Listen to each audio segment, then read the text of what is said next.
നീ ഇപ്പോൾ പണ്ടത്തെ കണക്കൊന്നുമല്ല, ഒരുപാട് മാറിപ്പോയി എന്നാരെങ്കിലുമൊക്കെ നിങ്ങളോട് പറഞ്ഞിട്ടുണ്ടാവും അല്ലേ?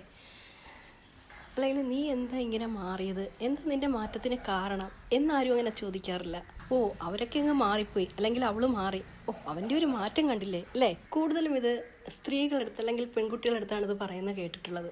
ചില ബന്ധങ്ങളിൽ നിന്നൊക്കെ പെട്ടെന്ന് ഒഴിഞ്ഞു മാറിപ്പോകാറുണ്ട് ഇത്തരക്കാർ. നമ്മൾ മനസ്സിലാക്കേണ്ട ഒരു സത്യം എന്താണെന്നറിയോ? പെണ്ണ് ഒരു ബന്ധം നിലനിർത്താൻ വേണ്ടി പരമാവധി ശ്രമിക്കും.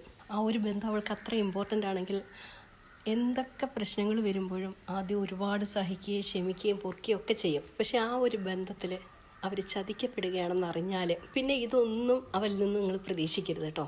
കാരണം പിന്നീട് അങ്ങോട്ട് ഉറച്ച ഒരു തീരുമാനം എടുത്തായിരിക്കും അവരുടെ യാത്ര. ആ യാത്രയിൽ ഒരിക്കൽ പോലും അവൾ തിരിഞ്ഞു നോക്കണമെന്നില്ല, ഒരിക്കൽ പോലും അതോർത്ത് പശ്ചാത്തപിക്കണമെന്നുമില്ല. പക്ഷെ ആരും കാണാതെ അവൾ ഒറ്റയ്ക്കിരുന്ന് കരയുന്നുണ്ടാവും. ആ കരച്ചിലും അവൾക്കൊരു ആശ്വാസമാണ് ഒന്നുകൂടി സ്ട്രോങ് ആവാൻ.